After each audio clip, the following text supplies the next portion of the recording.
আমার দাদা জেলখানা থাকা অবস্থায় বিদায় নিয়েছে, মারা গেছে। উনি বেঁচে থাকতে একটা গল্প বলতো, শিক্ষণীয়। আমি কয়েক সেকেন্ডের ভেতরে বলছি, একটু একটু চুপ করে। উনি বলছিল একবার যে দোকানদার, তার কর্মচারী আছে একজন, তার নাম ইসলাম। দোকানদারের একটা মেয়ে ছিল, নাম হচ্ছে শান্তি।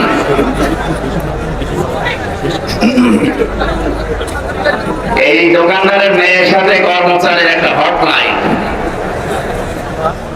দোকানদার একদিন টের পেয়ে আচ্ছা পিটানো পিটিয়েছে যে তুমি একটা কর্মচারী আর আমি মালিক তোমার, আমার মেয়ের সাথে লাইন।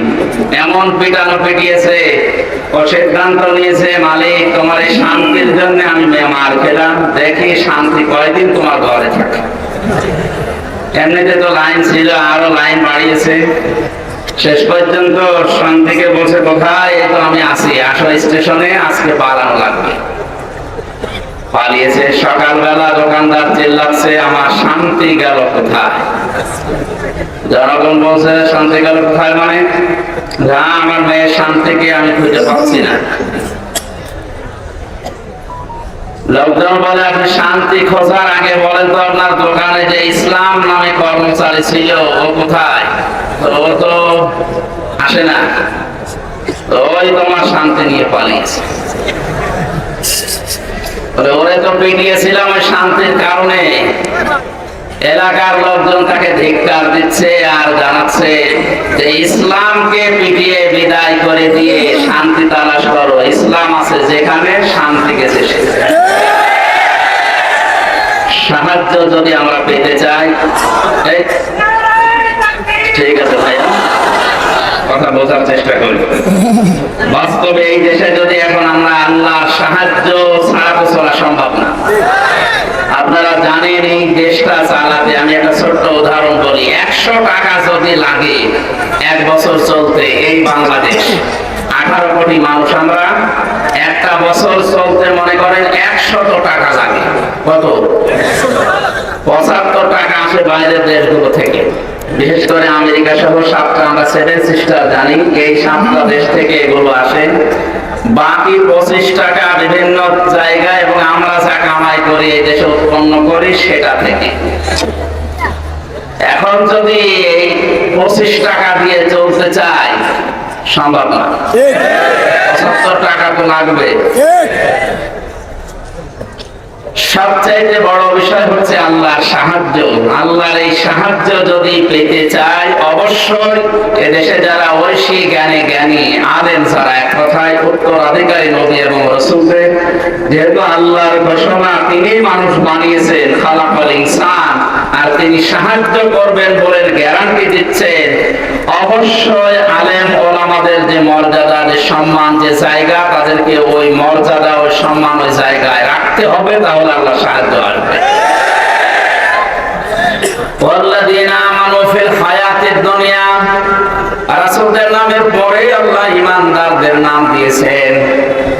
এই আয়াত দ্বারা বোঝা যায় আল্লাহ রাসূলদের পরে, নবী রাসূলের পরে সবচাইতে বেশি ভালোবাসেন তার ঈমানদার বান্দা বান্দীদেরকে।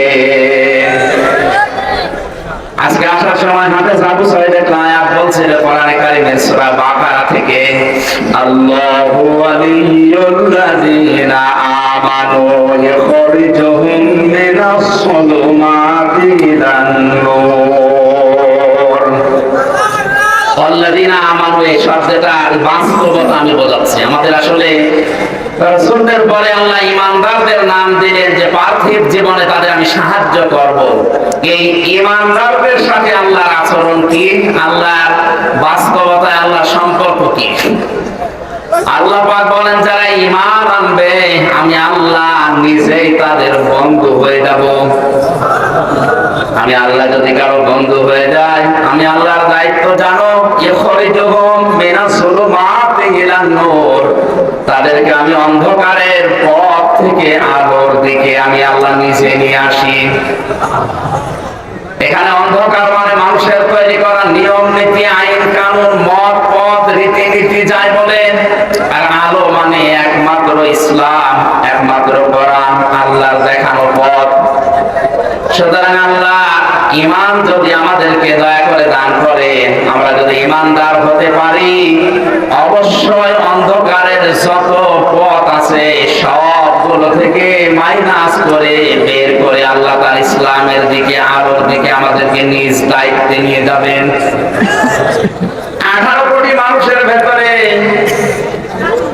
আমি এই জায়গায় বসে আপনাদেরকে এই প্রশ্নটা করছি বিবেকের কাছে। আল্লাহ যেহেতু ইমানদারদের বন্ধু, অন্ধকার এবং জুলুমাত যেহেতু বহু বছর, অন্ধকারের পথ মত বাতিল ফেরকা এগুলো অনেক বেশি, সবগুলো থেকে শুধুমাত্র ইসলামের দিকে, আলোর দিকে আল্লাহ যাদের নিজ দায়িত্বে চালাচ্ছে তাদের জীবনে আয়াত অনুযায়ী সৌভাগ্যশালী।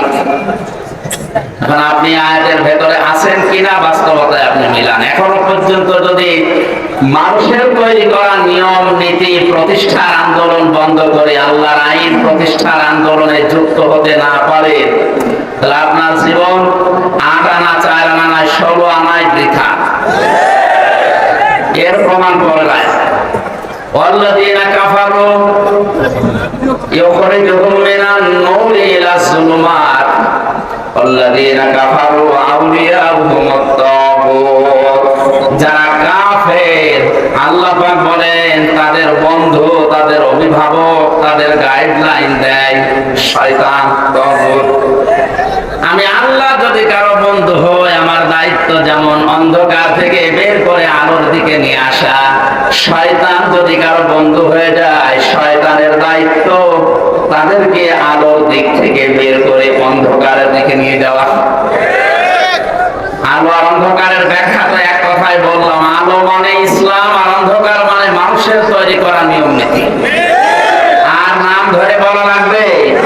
সুতরাং ইসলাম বাদ দিয়ে অন্য নিয়ম নীতি নিয়ে যারা আজ পরিবার সমাজ এবং রাষ্ট্র চালাচ্ছে, এরা সব অন্ধকারে আছে। এদেরকে শয়তান আলোর দিক থেকে বের করে অন্ধকারের দিকে নিয়ে যাচ্ছে। এরপরেও যদি এই মানুষগুলোর বিবেক না খোলে, আমার মনে হয় ওদের বিবেকের উপরে কুকুরে পোশাক করছে।